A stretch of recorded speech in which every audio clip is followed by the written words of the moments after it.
Say our names and we appear. I'm Karaski Melvin. He's Jonathan Bulott. Not Joe Hendry. I love that. Hurricane Francine has altered this high school football slate, moving some games to tomorrow and canceling others. Well, one of those games was our game of the week winner, Zachary at Acadiana. That game's going to be played tomorrow night. Edna-Carr-Opelousas, a cancellation. We'll have more on that later in the show. But first, let's start off with a couple of defending champions squaring off. Let's head over to a packed Cougar Field as STM hosts Catholic Baton Rouge. First quarter, no score.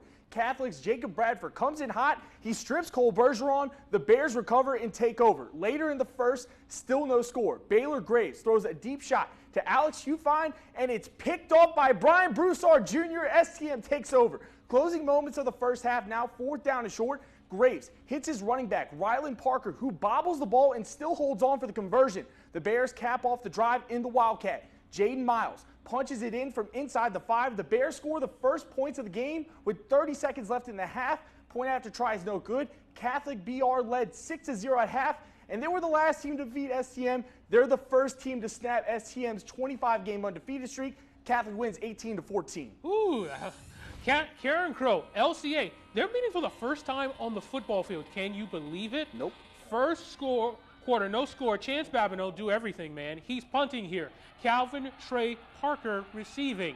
Calvin Trey Parker running and running and running, and near the end, watch this, circle, oh, hits the spin move, 70-plus yards to the house. Karen Crow would respond. Babineau, he would toss to Kendrick Bernard. Good week for the Kendricks this week, Jonathan. Very good week, very good week. Absolutely, that would lead to a Babineau rushing score. On the other side for LCA, Brennan Walker, anything you can do, I can do better. I can do the same as well. Knights would go on to win 38-21.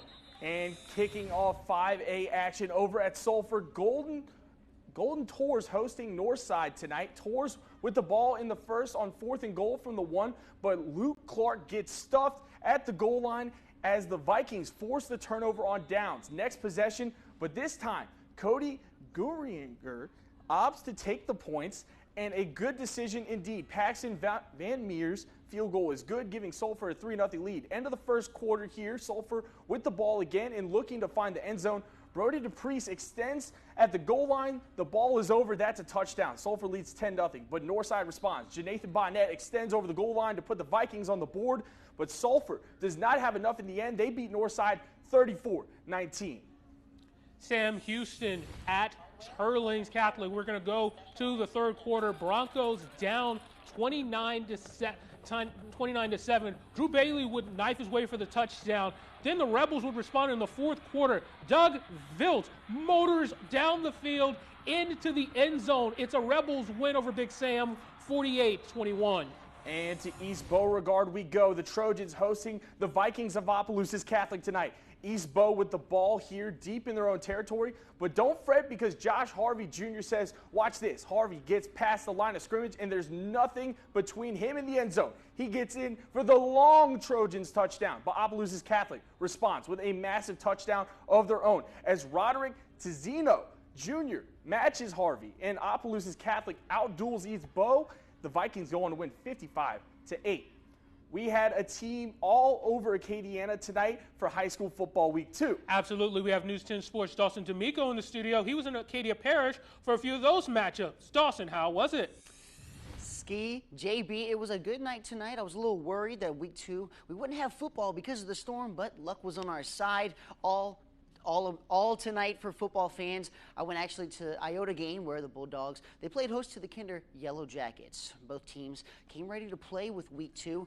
We started off in the first drive. Iota senior quarterback Peyton Renfro, he fumbles the ball. Jaheim, I want some more, finds it, scoops it up, and gets a turnover. A few plays later, Yellow Jackets quarterback Isaiah Thomas rolls out for the pass. The ball gets tipped. Bulldogs linebacker Mason Lance comes up with a big interception to give it back to Iota. A few plays later, Renfro finds Lache deep with a huge and beautiful pass for a touchdown. Iota takes the win 30-20.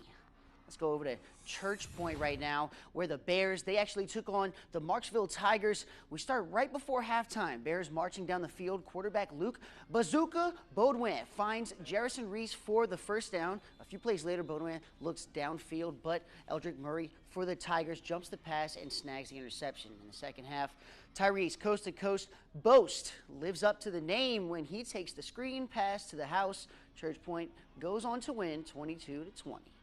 And like we said, we had a crew all over Acadiana as usual for Friday Night Lights. Let's send it over to News 10 Sports' Jalen Cavalier for more. Thanks, Lawson. Bobcats and Bulldogs from Eunice. Who won? Find out when we return to 1st and 10.